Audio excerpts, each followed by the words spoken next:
Um professor de educação física faz uma avaliação de final de ano muito injusta e prejudica vários alunos. Fica aí, eu tenho mais uma história para você.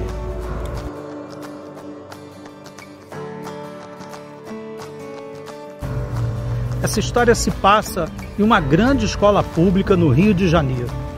Era uma escola que oferecia cursos técnicos, muito importante e conhecida. Além disso, tinha um pátio enorme, um campo de futebol, quadra, oficinas, laboratórios, etc. Era uma escola muito grande. Nessa escola havia muitos alunos, muitas turmas e, claro, muitos professores. Professores de todo tipo. Bom, não preciso dizer que havia professores comprometidos e dedicados e outros, vamos dizer, nem tanto. Havia aqueles professores que tinham um carinho e dedicação aos alunos muito grande. E também aqueles que não estavam nem aí. Essa é a verdade. Acho que eu não preciso dizer isso. Isso não é uma exclusividade dessa profissão, né? Do magistério. Em todas as profissões existem profissionais assim. Aqueles que fazem seu trabalho com paixão e dedicação e aqueles que só cumprem a tabela.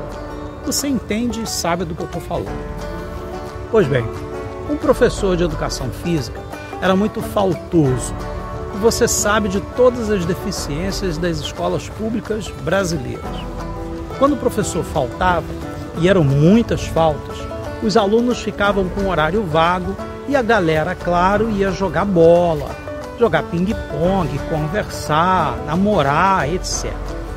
E foi assim durante quase o ano inteiro. Eu não sei se aquele professor estava de licença. Eu sei que o nome dele constava do horário, mas muito raramente ele aparecia.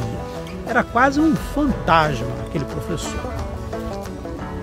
No segundo semestre daquele ano, ele quase não foi à escola. E não havia um professor substituto. A galera ficava de bobeira mesmo. Até que em dezembro, faltando uma semana para as aulas terminarem, ele apareceu. Os alunos foram avisados que o professor daria aula e foram para o campo de futebol oficial. O professor fez a chamada e avisou: gente, eu preciso dar uma nota para vocês, então hoje tem prova. Prova? Mas prova de que matéria, professor? Como é que o senhor vai dar prova sem ter dado aula? Os alunos, claro, ficaram preocupados. O professor respondeu: se preocupa não, pessoal, tá tranquilo, é só uma atividade física, é só fazer a atividade que você vai ser aprovado. Tranquilo, beleza? Olha, a prova é a seguinte: vocês têm 30 minutos para darem 10 voltas no campo, valendo. Apertou o cronômetro e foi sentar. Os alunos se olharam e o professor se sentou num banco à beira do campo e começou a ler o jornal e o cronômetro andando. Bom, os alunos saíram correndo em desespero para dar as 10 voltas no campo no tempo estimulado pelo professor. Vários alunos não tinham preparo físico nenhum. Alguns nem estavam com roupa de educação física. É muita coisa errada, não é mesmo? Hoje uma coisa dessas parece impossível de acontecer em uma escola. Acho que eu nem consigo relacionar tudo que está errado aqui. Falta de professor substituto, o professor exigir que os alunos corressem sem qualquer preparo e considerar isso como uma avaliação. O desprezo do professor lendo o jornal na hora da atividade e mais um monte de coisas que a gente poderia falar aqui. Eu nem vou dizer da falta de atitude dos alunos que poderiam muito bem se negar a fazer uma atividade absurda como essa.